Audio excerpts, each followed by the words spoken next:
جب قضائے حاجت کے لیے گئے فوراً اٹھ گئے نہیں کیا، گھر گئے سونے کی گلی اٹھائی، ضرورت مند کو پہنچایا، پھر گھر گئے پھر لوٹا اٹھایا، پھر چل دیے جنگل میں۔ تو جب لوٹ کے واپس آ رہے تھے تو پوچھا ان سے لوگوں نے کیا ہوا، ابھی تو گئے تھے پھر گئے، کیا بات ہے؟ لوز موشن ہو گیا، دست لگ گئے ہیں آپ کو؟ ابو بکر صدیق فرماتے ہیں نہیں ایسی کوئی بات نہیں۔ تو کہا ابھی تو گئے تھے؟ کہا ابھی کچھ دیر پہلے آپ نے مجھے دیکھا ہوگا، میں گیا تھا، میں درخت کی آڑ میں بیٹھ بھی گیا، جھاڑیوں میں چھپ کر میں بیٹھ بھی گیا، لیکن میں نے لیٹرین نہیں کی۔ اچانک میرے دل میں، میرے دماغ میں، میرے ذہن میں خیال آیا کچھ چیزیں مجھے صدقہ کرنا تھی، وہ کسی کی تھی نہیں، مجھے اپنے مال میں سے صدقہ کرنا تھا۔ میں نے کل ہی نیت کی تھی کہ سو کر اٹھوں گا تو میں یہ صدقہ کروں گا، میں یہ خیرات کروں گا۔ اب میں اٹھا، جب قضائے حاجت کے لیے نہیں آیا تو مجھے یاد آیا کہ مجھے صدقہ کرنا تھا، خیرات کرنا تھا۔ میں نے سونے کی وہ ڈلی نکالی، سونے کا وہ ٹکڑا فوراً اٹھایا اور فوراً میں اس کو غریبوں تک، مسکینوں تک، محتاجوں تک، ضرورت مندوں تک میں لے کر گیا، میں نے ان تک پہنچایا، پھر گھر گیا۔ وہاں سے آنے کے بعد اب دوبارہ جب میں گیا تب میں قضائے حاجت سے فارغ ہوا، پہلے میں نے لیٹرین نہیں کی تھی، اب میں نے کی ہے۔ لوگ ہنسنے لگے، اے ابو بکر یہ کون سی عقل مندی کا کام کرتے ہیں؟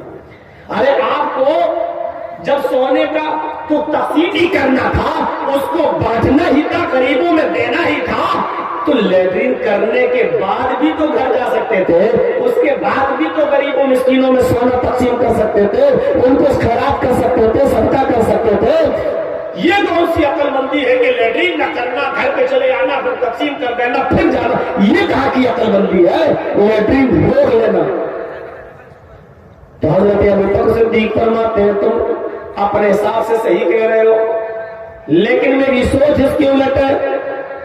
میں نے یہ سوچا کہ ان الشیطان یزنی عنان اعظمہ، شیطان خون کی رگوں میں دوڑ رہا ہے۔ ابھی میرے دل میں جو صدقہ و خیرات کا جو خیال آیا ہے، کہیں ایسا نہ ہو کہ لیٹرین سے فارغ ہونے کے بعد شیطان ہمارے اس نیک ارادے کو کہیں بدل نہ دے، اس نیک ارادے کو کہیں موڑ نہ دے، ہماری خیرات کرنے کی، صدقہ کرنے کی نیت کو کہیں تبدیل نہ کر دے۔ محبت نہ آ جائے سونے کی، ارے یہ کیا ہوا، ارے ایسا کیسے ہو گیا ہے، نہیں اتنا قیمتی چیز ہم کیسے تقسیم کریں؟ تو اس لیے جس وقت صدقے کا خیال مجھے آیا میں نے فوراً صدقہ کر دیا، اس کے بعد اب آیا ہوں اور اب میں نے لیٹرین کی ہے۔ الادب المفرد میں امام بخاری رحمۃ اللہ علیہ نے اس واقعے کو نقل کیا ہے۔ تو میرے بھائیوں یہ ہوتا ہے نیک کام میں آگے بڑھنا۔ جیسے ہی ذہن میں خیال آیا، جیسے ہی میرے دماغ میں خیال آیا، فوراً اسی وقت ہم اس کام کو کر جائیں، کیونکہ بعد میں ارادے بدل جاتے ہیں۔ اور ایسے بہت سے لوگ ہوں گے صدقہ خیرات کرنے کا دل ہوتا ہے، لیکن بعد میں پتا چلا کہ بیٹا بیمار ہو گیا، اب لے چلو پھر دیکھ لیا جائے گا، پہلے ہم اپنے بچے کو دیکھیں، ارے چلو پہلے ہم اس کو دیکھیں۔ میرے پیارے ساتھیوں، شیطان ایک دم ارادے کو باغدور کو سما دے، وَسَارِعُوا إِلَىٰ مَغْفِرَةٍ مِّن رَّبِّكُمْ وَجَنَّةٍ، اپنے رب کی مغفرت کی طرف اور جنت کی طرف دوڑو، اس جنت کی طرف جس کا طول و عرض زمین و آسمان کے برابر ہے۔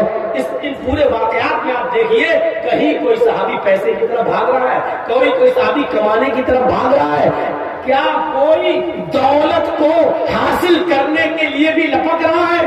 نہیں۔ ابو بکر صدیق کا حال کیا تھا؟ نظر ڈالو ان کی زندگی پر۔ عمر فاروق کا حال کیا تھا؟ نظر ڈالو ان کی زندگی پر۔ عثمان غنی کا حال کیا تھا؟ نظر ڈالو ان کی زندگی پر۔ حضرت علی کا حال کیا تھا؟ نظر ڈالو ان کی زندگی پر۔ دیگر صحابہ کی زندگی پر نظر ڈالو۔ عثمان غنی رضی اللہ تعالی عنہ کی غنات مشہور تھی، ان کی امیری اور ان کی دولت کے چرچے آج بھی ہوتے ہیں۔ عبد الرحمن ابن عوف کی امیری کے چرچے آج بھی ہوتے ہیں۔ اسی ماحول میں صحابہ کرام موجود ہیں. حضرت عثمان غنی کا مال سینکڑوں اونٹوں پر لگ کر آیا کرتا تھا. وہ بزنس کیا کرتے تھے.